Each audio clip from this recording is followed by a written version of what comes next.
Os caboclos já chegaram de braços nus e pés no chão. Eles trazem remédios bons para curar os cristãos.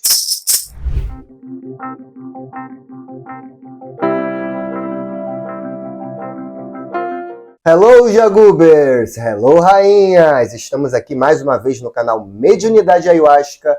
Eu sou Vinícius Padilha-Carr, autor do livro do mesmo nome, que saiu pela editora Telha. E o tema do vídeo de hoje é caboclos no Daime e na Ayahuasca. Finalmente chegamos a eles, né? Os guias espirituais mais proeminentes, mais atuantes dentro dos trabalhos com Santo Daime e com Ayahuasca. Os caboclos são aqueles guias espirituais que geralmente abrem a mediunidade, né? São os primeiros guias espirituais que incorporam nos médiuns. Mas antes de falar propriamente disso, eu quero dar dois lembretes aqui. Um é, mais uma vez, para as pessoas que estão vindo aqui no canal que são da Umbanda, né? Esse canal é um canal que vai falar sobre a mediunidade aliada a processos do Santo Daime e Ayahuasca. Então o nosso escopo aqui, o nosso recorte, o nosso olhar é esse de quem toma as sagradas medicinas. É importante falar isso porque às vezes vem uma pessoa de Umbanda que fala: nossa, mas ele está falando coisa que não acontece no terreiro. Não acontece nem vai acontecer, né? Porque aqui o terreiro é outro. É como se a gente trocasse, é como se tivesse um grande microscópio e nós trocássemos a lente. A gente vai estar o caboclo lá no microscópio, a falange de caboclo, a gente vai tirar a lente da Umbanda e colocar a lente da Ayahuasca, do Santo Daime. E vai estudar isso sob uma outra perspectiva. E o segundo recado é que é uma observação, na verdade, né? Eu vou dar um paralelo um pouco histórico espiritual a respeito da falange de caboclo, até cair nas suas técnicas de mediunidade, assim. É importante a gente perceber que quando a gente fala de mediunidade, principalmente de incorporação, tem-se já no inconsciente coletivo brasileiro que a mediunidade de incorporação ela é aliada à mitologia, né, ao panteão afro-brasileiro, às religiões de matriz afro-brasileira. Assim. E isso não é verdade, tá, gente? Assim, é porque essa mediunidade ela foi melhor desenvolvida, ela foi mais atuante nos terreiros de Umbanda, de Candomblé, de Toré, de Terecô, né? Mas isso daí não significa que a mediunidade de incorporação é exclusivo dessas religiões e dessa ligação com a matriz africana. Dá uma olhada no meu vídeo Xamanismo e Mediunidade, que vocês vão ver que a mediunidade de incorporação ela está presente em todo o planeta. E que aqui no Brasil, entre os índios, já existia mediunidade de incorporação. Os pajés já incorporavam. Assim. E que nós temos religiões de fundo mediúnico, como o Catimbó Jurema, que ela é de matriz indígena, ela não é de matriz afro-brasileira. Então, é importante dissociar que a mediunidade de incorporação ela só está presente nos terreiros, e não está, né? Dentro da doutrina do Santo Daime não se chama, por exemplo, o espaço físico onde acontecem os trabalhos de terreiro, se chama de igreja. E dentro da igreja acontece desenvolvimento mediúnico. Tendo isso, é importante também observar que foi um caboclo, o caboclo das 7 encruzilhadas, né, que reuniu aquilo que estava disseminado, porque existia cabula, existia outros ritos de origem africana, afro-brasileira, que foram reunidas sobre a bandeira da Umbanda. E quem fez essa união ritualística foi o caboclo das 7 encruzilhadas. Né? Então, a missão dada pelo próprio Jesus foi dada a um caboclo, para que ele reunisse os ritos que estavam soltos e tentasse colocar no mesmo sistema doutrinário. Daí veio a Umbanda. E caboclo é um ser, uma entidade espiritual própria para poder organizar as coisas. Né? A gente vai perceber na história da atuação dos caboclos na Umbanda uma vertente que começou lá década de 40, 50, né? Eram caboclos que se utilizavam de médiuns inconscientes, né? Médiuns que ficavam apagados, E esses caboclos eram índios de verdade. Índios que não precisavam mais encarnar por sua pureza, por seu estado de bondade, né? Evoluíram na mata, evoluíram antes da chegada dos portugueses. E aí esses índios que orbitavam aldeias espirituais foram chamados ao trabalho. Com o passar do tempo, a gente foi percebendo que esses caboclos não necessariamente eram espíritos de indígenas. Por quê? A partir do momento que a Umbanda foi crescendo e que mais médios foram se chegando nas fileiras de trabalho, se precisou de mais caboclos para poder trabalhar. E aí, espíritos começaram a estudar para se tornar caboclos. Então a gente tem aí, e hoje em dia principalmente, muitos guias espirituais denominados caboclos que não necessariamente foram índios. Podem até ter sido em alguma vida passada, mas que passaram por escolas espirituais, estudaram, se federaram, como se fala, para poder se tornar caboclos de Umbanda, caboclos de trabalho. Então a gente tem, hoje em dia, uma maioria de entidades que utilizam o nome de caboclo, que talvez nem tenham sido caboclos em nenhuma outra vida, graças às escolas, às faculdades espirituais que preparam esse espírito para vir aqui militar e trabalhar na nossa crosta terrestre, né? Na nossa densidade. Então, e daí, inclusive, por isso que a gente tem vários caboclos sete flechas, vários caboclos tupinambá, vários caboclos pena branca, pena verde, rompe-mato, porque a gente teve o primordial, o primeiro, e tem a escola de falange desses caboclos, assim. Então, podem ficar tranquilos que não vai acontecer de o meu caboclo é o caboclo sete flechas, aí o outro médium vira no mesmo lugar, o meu também é o sete flechas, será que é o mesmo? Não, não é o mesmo, tá? Nós somos 8 bilhões de encarnados, tem 20 bilhões aí de espíritos desencarnados, dá para ter um para cada um sem nenhum problema, você não vai dividir guia espiritual com ninguém. Tem a falange do caboclo sete flechas, aí vai ter uma centena de miríades de caboclos sete flechas, do caboclo pena verde, do caboclo pena branca, e por aí vai. E aí a gente chega na atuação mediúnica do caboclo, né? É muito comum para o médium, ao tomar ayahuasca, ao tomar santo daime, começar a sentir a reverberação Você vai perceber a aproximação de uma entidade espiritual, de um ser espiritual. Quando você toma santo daime ayahuasca, você fica muito sensível, né? Então é mais fácil para você perceber que chegou alguma coisa ali. Se você for médio de incorporação, você vai começar a sentir seu corpo tremer, você vai começar a sentir seu corpo sacudir. Assim, esse sacudimento, dá uma olhada lá no meu vídeo, Mediunidade de Incorporação e Ayahuasca, que eu já falei disso lá, é porque tem um outro espírito chegando e se acoplando na sua energia, no seu campo energético, no seu campo áurico. Esse choque de duas energias vai fazer você se sacudir. Com o passar do tempo, você vai sacudir cada vez menos. Tem médium que sofre incorporou. O médico que continua se sacudindo muito é porque ele quer, assim, e isso depende também, tá, gente? Depende do lugar que você tá, da corrente que você tá, do que você tá pensando na hora, se você tá bem concentrado, se você não tá. Existem alguns fatores que podem fazer com que você acople mais rápido ou menos rápido. Mas a tendência é que com o passar do tempo você vá sacudindo menos. E aí, como você vai saber que aquele espírito é de um caboclo? Existem algumas chaves, algumas imposições e algumas manifestações físicas que você vai perceber. O caboclo, ele vai dar sinais da sua atuação. Ele vai mexer com arco e flecha, então ele vai fazer sinais como se ele tivesse com um arco e com uma flecha, né? Ele vai bater no peito, e eu quase destruo o microfone agora batendo no peito. Ele vai geralmente colocar uma mão para trás e a outra ele vai ficar numa posição. Existem caboclos e caboclas, né? O caboclo, geralmente, ele fica numa posição de dedo, lembrando para vocês, fica numa posição de dedo, de uma mão fechada e dedos abertos, assim. Nossa, que coisa, né? A forma como ele vai mexer, ele bater aqui, significa que ele é um caboclo federado, né? Ele passou por uma escola de federação e está autorizado a trabalhar como caboclo, como guia espiritual. Então, percebam isso, porque se for um obsessor querendo se passar por guia, ele não vai fazer isso aqui, entende? Se bem que agora eu falando isso é capaz deles perceberem, né? Não, tá, gente? Não vai acontecer isso. E a cabocla, ela geralmente atua com a mão aberta. Ah, Vinícius, isso é uma regra? Não, não é uma regra. Eu tô falando, na espiritualidade é muito difícil você ter uma regra fixa sobre alguma coisa quando o assunto é incorporação, assim.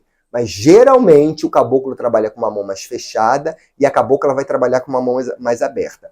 O caboclo, ele geralmente coloca uma mão para trás, aqui na altura da base da coluna, né? E a cabocla geralmente usa as duas mãos.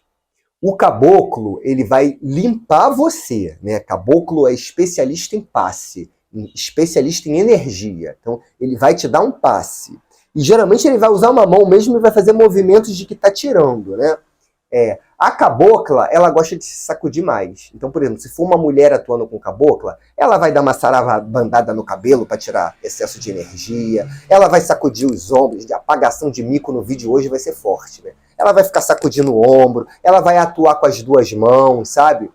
E uma coisa importante é você perceber o nível aonde ele está atuando. O caboclo que vai atuar muito aqui, reparem que é a cabeça, né? A gente tem dois chakras muito importantes na cabeça aqui, no topo da cabeça, o nosso chakra que vai fazer a nossa conexão espiritual, né? E o nosso chakra aqui na altura do terceiro olho. O caboclo que está limpando muito aqui, preste atenção se você está concentrado, se você é uma pessoa ansiosa, né? O que perpassa o seu campo mental. O caboclo que vai atuar daqui para baixo, a gente tem aqui o laríngeo e o cardíaco, assim. E aí, gente, uma dica. Deem uma lida sobre chakras, porque o caboclo ele vai atuar seguindo o caminho dos chakras, assim. E o lugar onde ele estiver tirando energia e colocando energia, é aquele lugar que você precisa prestar atenção, sabe? Antes de tudo, o guia espiritual ele vem para trabalhar com você. Se ele vai dar passe em alguém, se ele vai trabalhar na corrente, se ele vai dar uma consulta para alguém, isso é o depois, mas antes de tudo, a preocupação é com você. Ele é o seu guia espiritual, assim. Então, e é importante você pelo menos tentar entender minimamente o que ele está fazendo em você, para você não ficar deslocadamente mexendo a mão sem saber o que está acontecendo, assim. Uma coisa interessante de falar é a respeito de som, porque o caboclo, ele brada. É normal ele cair no chão, e aí ele não vai cair no chão como um Exu, né, com os dois joelhos no chão dando uma gargalhada, ele não vai fazer isso, ele vai cair numa postura de caçador, né, e ele vai dar um brado. Ou então ele vai ficar fazendo sons meio que de chiado, e ele pode até falar outros dialetos, outras línguas indígenas, ele pode verbalizar palavras que você desconhece. Isso é normal numa atuação de caboclo, não precisa ficar assustado assim. E de passagem. Não fica travando, com medo, com vergonha, pensando, o que eu tô fazendo, isso é coisa da minha cabeça, não. Você dá passagem e depois você reflete. Não vai travar a incorporação no meio, que isso é a pior coisa que tem, assim, para você, pro guia que quer trabalhar, pro desenvolvimento da coisa. Depois você pensa na vergonha que você fez. Na hora, você dá passagem e vai, porque você não tá passando vergonha nenhuma. E aí, quando o caboclo ou a cabocla estiver mexendo com você, ele vai dar, a forma de mãos vai dar, inclusive, uma proximidade com o ponto de força que ele trabalha. Porque todo caboclo, todo guia espiritual, vai estar ligado a um ponto específico de força na natureza, né? No plano astral. Pode ser o mar, a água salgada, a água doce, a montanha, a campina. E o interessante é que cada ponto de força vai estar ligado a um orixá. Aguarde que vai ter um vídeo sobre orixás, assim. Então é por isso que determinadas entidades têm uma ligação direta com determinados orixás. E essa ligação faz com que o ponto de força desse orixá seja a energia com que ele vai puxar e acessar com mais força. Então, a cabocla, que é uma cabocla de Iemanjá, ela vai balançar a mão muito mais na posição como a palma da mão virada para baixo. Uma cabocla de Oxum vai balançar muito mais com a palma da mão virada para cima. Um caboclo de Oxóssi, ele vai balançar muito mais a mão com num formato de L, né? E um caboclo de Ogum, ele vai bater muito mais no peito com mais força. Um caboclo de Xangô, ele pode querer dar um brado formando um X, que não é de Xuxa, é de Xangô, com as mãos, assim. E por aí vai, assim. Você vai conhecendo à medida que você for também assentando melhor aquela energia em você. No início, as mãos são meio treslocadas, depois você vai percebendo que a mão vai ter um movimento mais concreto. Você vai percebendo.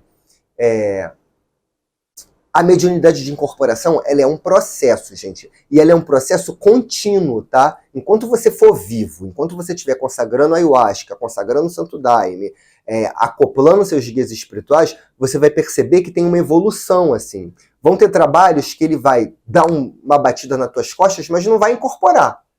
Ele tá ali. Você sabe que ele tá ali. Ele só tá te avisando isso, assim. Eu tô aqui. Não necessariamente ele precisa estar incorporado, mexendo em você. Na maioria das vezes ele vai estar com você, mas sem estar fazendo todos os trejeitos, assim. Então, e algumas vezes nem um choquezinho ele vai te dar. Ele pode se apresentar para você por miração, né? Aquela visão, mediunidade de vidência que abre, assim. E, para fechar, o nome, né? Tem muita gente que me pergunta assim, mas eu não sei o nome do meu, não sei se é caboclo, eu não sei o que é, porque eu não falo, eu já perguntei. Você pergunta, faz aquela pergunta mental, né? Vai chegar, tá? Pode chegar num sonho, ele pode te responder na hora, ele pode dizer depois. Não fica perturbando o guia espiritual com isso. Você pergunta uma vez, demora um processo, não veio, você pergunta de novo. Você vai conversar com o dirigente da sessão que você trabalha, ele vai te dar dicas primorosas sobre isso. Cada casa tem um mecanismo disso, assim. Pode ser que o dirigente consiga ver jogando búzios ou jogando algum oráculo, ou acessando o guia dele para poder falar. Então, aí a gente está lidando com mecanismos das casas espirituais que trabalham com Daime, com ayahuasca e com mediunidade, assim. E o principal, gente, como saber, peraí, mas tá, eu incorporei, é meu guia, é guia mesmo? Tô achando que você é obsessor, isso não é obsessor não, hein? Então, olha só, o obsessor, ele vai falar certas coisas para você que você vai desconfiar. Um guia espiritual, quando chega a te dar uma orientação, quando chega a falar algo para você, é algo baseado no amor, na caridade, na ética e moral não do nosso plano, na ética e moral divinas, cristianizadas, cristãs, amorosas, dentro de uma misericórdia, de um conhecimento de piedade divina. Assim. Então, isso daí é fácil você acessar, você fechar os olhos e ver, não, isso aqui é uma orientação boa, uma orientação de bondade, né? Um obsessor, ele só vai querer que você faça o que ele quer, que não necessariamente é bom. Então, a melhor forma é você usar o seu filtro natural. Todos nós temos um filtro natural, mental, que a gente sabe o que é correto e o que não é correto. Assim. Por aí, é uma das formas que você vai percebendo isso, tá, gente? É difícil? Não. Você pode se emaranhar? Pode. Todo médium passa por um momento em que você acha que nossa, eu sou um médium nota 10, assim. Todo médium passa por um momento que acha que pode fazer qualquer coisa e não pode, assim. Quando você chega a começar a trabalhar na corrente, você tem que ter cuidado, porque todo mundo ali tomou Daime. Todo mundo está super sensível por causa da ayahuasca. Então, apesar de você estar manifestado com seu guia espiritual, que é um guia espiritual e sabe o que faz, você não pode mexer no outro, você não pode sair dando passe sem a pessoa autorizar, a pessoa está sentada lá, você não sabe que nível de trabalho ela está fazendo, você não pode ir lá simplesmente, mas eu senti que ela estava carregada, eu vou lá tirar. Você não pode fazer isso sem que haja uma orientação, ou da fiscalização, ou da própria pessoa pedindo. Simplesmente você não pode chegar lá e começar a dar um passe na pessoa do nada, você não pode mexer na pessoa, tocar na pessoa. Essas coisas precisam de orientação, de fiscalização da corrente. Agora, tem outras formas que seu guia espiritual pode trabalhar na corrente sem necessariamente sair do lugar. A corrente do Santo Daime, a corrente da ayahuasca, ela é uma energia viva. Você sente ela. Por isso que é importante você estar limpo para o trabalho, bem preparado, você bem se preparar para o trabalho. Tem o famoso jejum de 3 dias para você tomar ayahuasca, né? Para você consagrar o Santo Daime. Assim. Essa regra ela não existe para ser quebrada, ela existe porque ela é necessária. Assim. Você vai estar tomando Daime com um bando de pessoas na mesma corrente. Assim. Então, o seu guia espiritual ele pode tirar peso da corrente, ele pode dar uma limpada na corrente. Assim. O ideal é que fosse que não acontecesse, né? Mas vai acontecer. Assim. Até porque nós somos seres humanos com uma carga psíquica, emocional muito grande. Assim. Então, sempre vai ter algo para ser limpo. E caboclo é especialista em limpeza. Esse vídeo é introdutório sobre a corrente dos caboclos que estão no Santo Daime desde a época do mestre Irineu, fundador da doutrina. Quando ele recebeu lá o Santo Daime da Virgem da Conceição, nos hinos dele você vai poder perceber que ele fala de caboclo, né? Do próprio caboclo que trabalhava com ele, que era o caboclo 7 estrelas. Mas não tinha mediunidade, ainda, né? Era uma outra forma de trabalho, assim. Então os caboclos, eles estão na raiz, na ancestralidade da ayahuasca. Até mesmo porque foram os índios da Amazônia que tomavam essa bebida e tomam até hoje, assim. E todo índio sul-americano toma algum tipo de beberagem. Seja para curar, seja para se conectar, seja para dançar. A beberagem indígena, ela não está só na ayahuasca. Ela está em os índios aqui que habitavam, eu estou no Rio de Janeiro, né? Os índios tupinambás e tupiniquins que viviam aqui, que foram extintos, eles tinham as suas, não tinha ayahuasca aqui, mas eles tinham as suas beberagens particulares. Isso aí tá, a antropologia deixou isso escrito. Então, da cultura indígena sul-americana se apropriar das ervas, das folhas, né? Da mãe natureza. Então, isso daí é raiz cultural nossa. Assim. Então, tudo a ver caboclo realizando o trabalho de mediunidade dentro do Santo Daime, dentro da ayahuasca. É uma sintonia, um encaixe muito perfeito. Jagubers e rainhas, se inscreveram no canal? Se inscrevam, ativam o sininho, curtam, comentem, mandem perguntas, mandem sugestões de novos temas para os vídeos. Procurem nas redes sociais, Editora Telha, Vinícius Padilha Car. Tá tudo aqui embaixo para você clicar. Vamos fazer esse canal gerar, crescer, né? É sempre importante o conhecimento. Assim. Algumas pessoas vieram me perguntar, muito preocupadas, assim, porque o guia espiritual delas está falando para elas fazerem determinadas coisas. E eu falei no vídeo que guia espiritual não toma o nosso livre-arbítrio. Gente, vocês têm que prestar atenção em qual orientação está sendo dada. Porque tem muita orientação bacana, boa, que não está ferindo a lei de livre-arbítrio, entendeu? Que está só clareando alguma situação para você, assim. Todos nós temos um filtro que a gente vai filtrar aquilo que é bom e que não é. Assim. E é para a gente exercitar esse filtro, assim. E o guia espiritual vai fazer com que a gente exercite nossa capacidade de reflexão, de ponderação, de pensamento, né? É trabalho dele fazer com que nós cresçamos nessa encarnação, a nível de cultural, a nível de inteligência, a nível de pesquisar coisas, de estudar, de se informar, de trocar. Nós estamos aqui para trocar, nós vivemos em teia. Quem toma Santo Daime Ayahuasca percebe isso na corrente. A gente está em teia o tempo todo trocando com o outro, assim. Então, e ele quer que a gente exercite isso, assim. Então, não significa que o guia espiritual te dê uma orientação que, é obsessor, já está querendo que eu faça alguma coisa. Não. Vamos pensar e refletir sobre isso, tá? Beija-flores, estamos em transição planetária. Em transição planetária, tudo fica mais difícil, mas nós temos que ter o quê? Esperança. Sigamos com esperança.